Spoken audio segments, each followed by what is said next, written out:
Selamat datang saudara-saudari.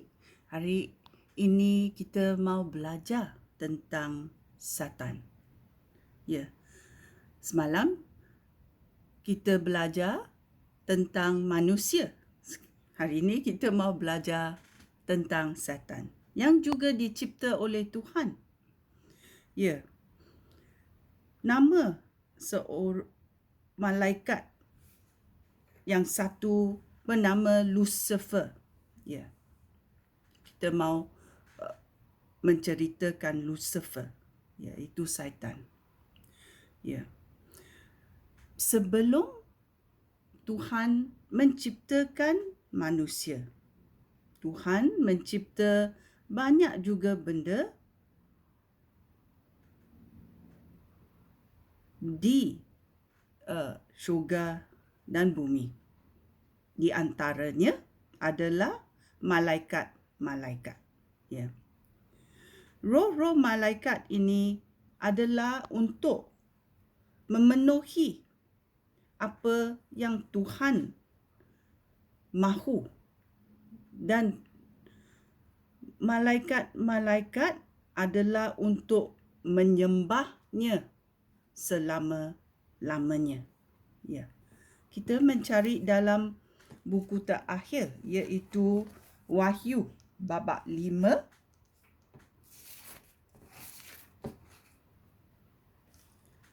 ayat 11. Mari kita mendengarnya. Lalu aku melihat lagi.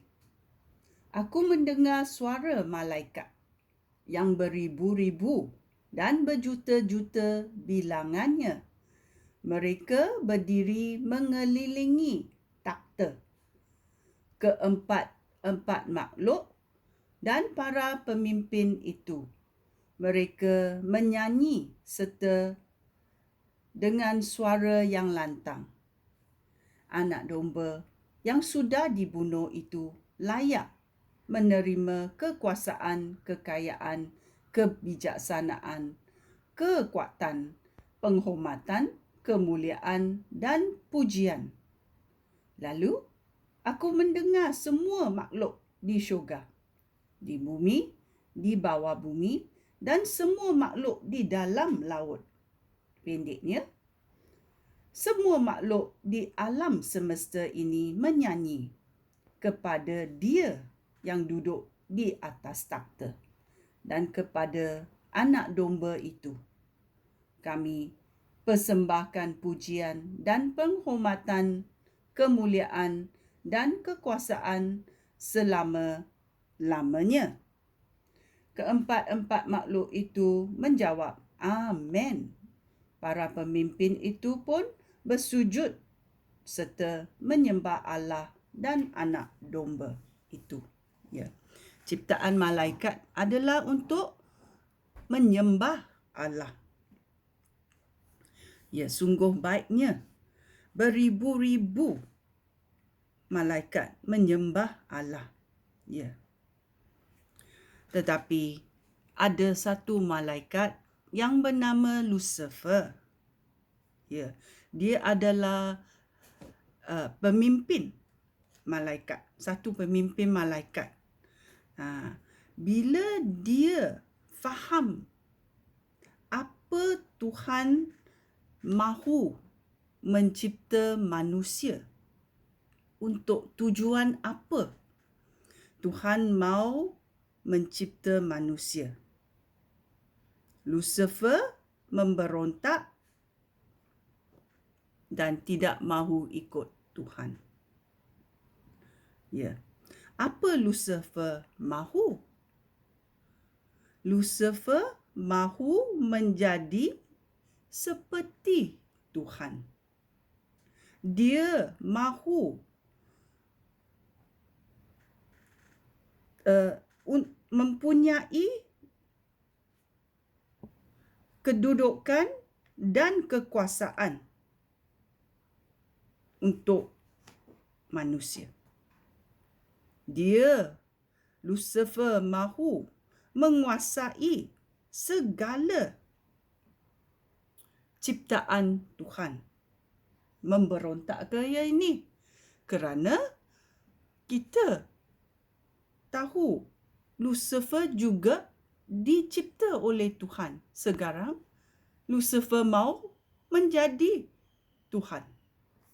Ya, itulah maksudnya Lucifer memberontak kerana dia faham apa Tuhan mau membuat manusia untuk tujuan apa.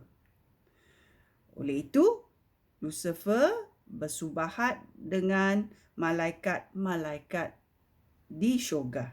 Dan 1/3 daripada malaikat di syurga mengikut Lucifer untuk memberontak.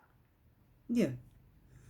Ia terdapat dalam Wahyu babak 12 ayat 4. Mari kita pergi cari. Wahyu babak 12 ayat 4 dia berkata, dengan ekornya naga itu menyeret sepertiga daripada bintang-bintang di langit dan melemparkannya ke bumi. Naga itu berdiri di hadapan wanita yang sedang bersalin kerana hendak memakan anaknya. Sebaik saja bayi itu lahir. Ya. Kita akan memahami apa ayat Tuhan bila kita mendalami dan belajar Alkitab. Ya. Kita tahu juga dalam Yesaya 14 ayat 12 sampai 14 apa Tuhan berkata. Mari kita mencari Yesaya. Yesaya 14.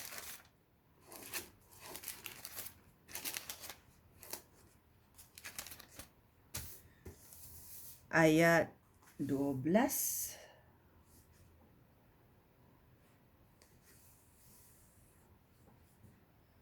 Dia berkata, hai Raja Babilonia, bintang fajar yang cemerlang, engkau sudah jatuh dari langit. Dahulu engkau mengalahkan bangsa-bangsa, tetapi sekarang engkau dicampakkan ke tanah. Engkau bertekad naik ke langit dan menempatkan takhta kamu di atas bintang-bintang yang tertinggi. Engkau berfikir engkau dapat duduk sebagai raja di atas gunung di utara, tempat dewa-dewa berkumpul. Engkau ingin naik ke puncak awan dan menjadi seperti yang maha kuasa. Ya, itulah hasrat Lucifer. Adakah dia menjadi hasrat dia terjadi dalam ayat Yesaya 14? Kita tahu tidak. Ya. Apa berlaku? Lucifer dicampak dari langit ke bumi dan namanya ditukar kepada Syaitan. Ya. Syaitan adalah the devil. Selepas Lucifer dicampak, namanya tukar. Dan apa terjadi? Dia berpisah daripada kemuliaan Tuhan. Tuhan yang mencipta dia. Dan dia sudah kehilangan cahaya yang diberi oleh Tuhan. Ya. Kita pergi cari Ezekiel 28. Ezekiel 28. Ezekiel 28. Ayat 11. Ayat 11. Kejatuhan Raja Tirus. Sampai ke ayat 17. Mari kita mendengarnya. Tuhan berfirman lagi kepada aku, "Hai manusia fana, meraptaklah untuk Raja Tirus. Sampaikanlah apa yang aku, Tuhan, Raja, firmankan kepadanya.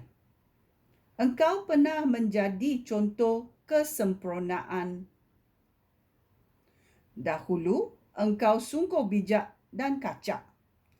Engkau tinggal di Taman Eden, Taman Allah. Pakaian kamu dihiasi dengan segala jenis batu permata. Delima, berlian, topaz, beril, sardis, jasper, nilam, zamrud dan garnet. 9 batu ni.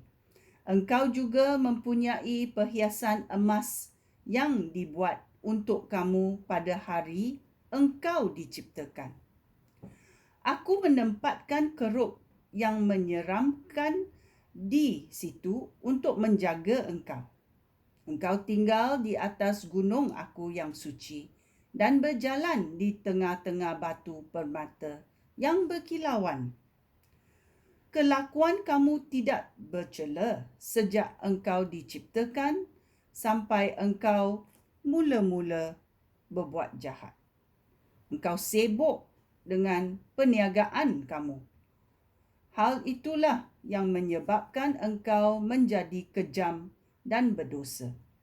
Oleh itu, aku mengusir engkau dari gunung aku yang suci, dan kerub yang menjaga engkau mengusir engkau dari tengah-tengah batu permata yang berkilauan itu. Ya.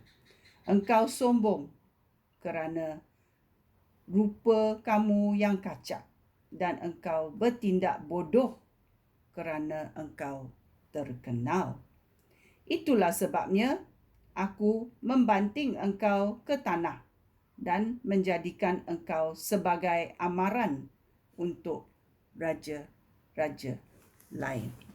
Ya, ini adalah kesudahan untuk Lucifer yang dulunya kacak, yang dulunya dicipta dengan sangat baik, tetapi kerana pengetahuannya tentang manusia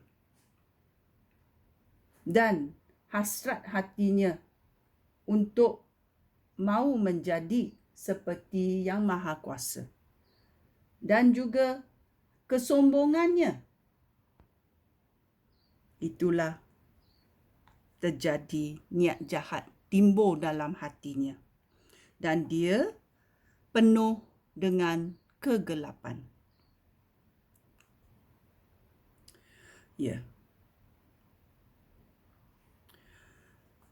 Malaikat yang memberontak bersama-sama syaitan juga kehilangan kemuliaan dan menjadi evil spirit, roh yang jahat.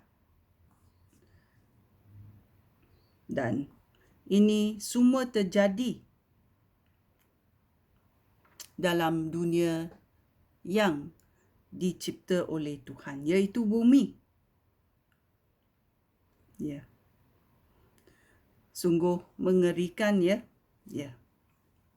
Itulah yang terjadi kepada Lucifer yang dicipta oleh Tuhan, tetapi kerana dia memberontak, dia melingkupi kegelapan dan namanya ditukar kepada syaitan. Ini adalah yang kita fahami dalam ayat Tuhan. Sekian, terima kasih. Shalom.